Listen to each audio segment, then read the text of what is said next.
Bonjour et bienvenue sur la chaîne Mathématiques Sciences. Aujourd'hui, je vais vous présenter et expliquer une vidéo, cette fois-ci sur construire le symétrique d'une figure. Donc là, nous allons prendre l'exemple d'enseignement par rapport à un point. Donc, alors, je t'invite, si tu n'as pas bien compris, avant de te lancer à regarder cette vidéo, à regarder la vidéo qui te... aller dans la playlist symétrie centrale et de regarder la vidéo sur construire le symétrique par rapport à un point.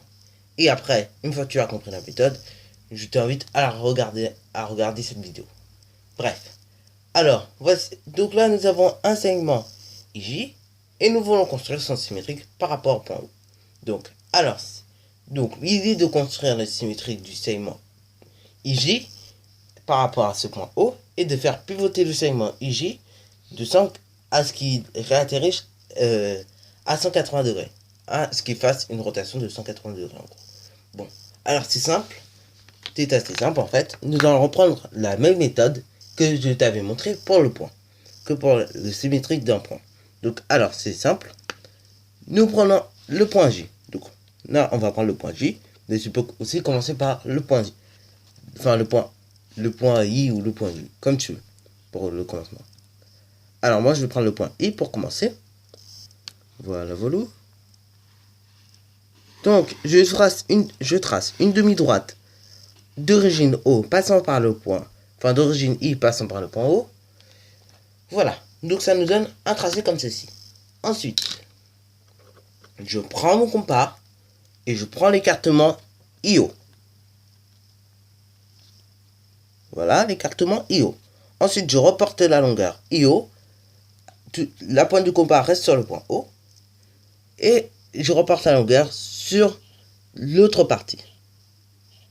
Donc sur la droite, la demi-droite d'origine I.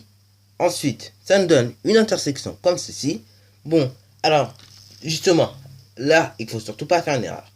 C'est que, après, tu vas être amené à effacer, parce que justement, là, encore ce n'est qu'un segment, donc tu peux éventuellement laisser des traces de construction, mais quand ce sera une figure, donc là, on verra le cas dans la prochaine vidéo, là, vaut mieux effacer. Hein. Mais, avant d'effacer, je te conseille fortement de mettre de la couleur. Ok?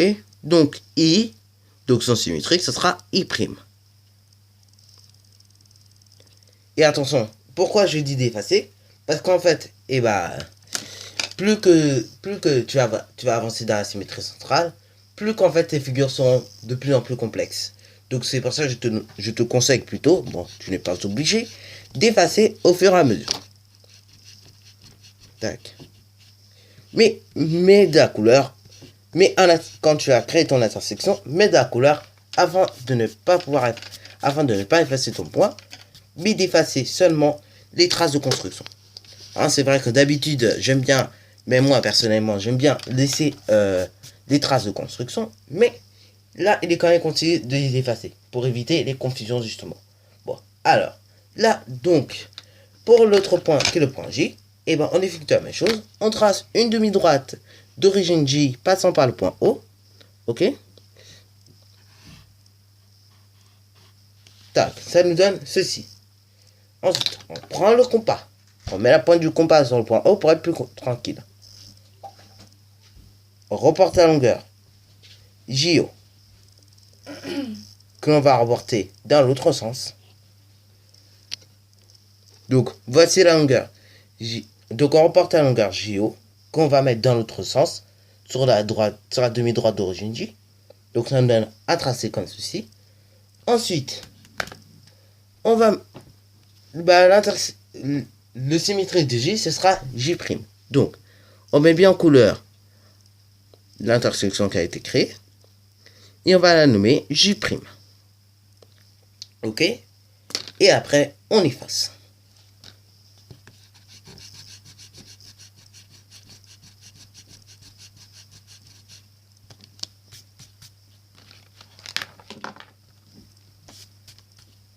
Et après, nous avons un point I et un point J. Donc, étant donné que la symétrie centrale conserve l'alignement, on va relier tranquillement le point J au point I. Ok? Et là, je ne sais pas si tu remarques, mais la symétrie centrale de part et d'autre conserve également les longueurs. Bon, après on verra les propriétés de la symétrie centrale dans une autre vidéo. Donc voilà, c'est déjà la fin de cette vidéo. Alors si tu as bien aimé, n'hésite pas à liker, à commenter et surtout abonne-toi pour ne rien manquer de tes futures vidéos. Alors si tu as une question, n'hésite pas à me la mettre en commentaire. Et voilà.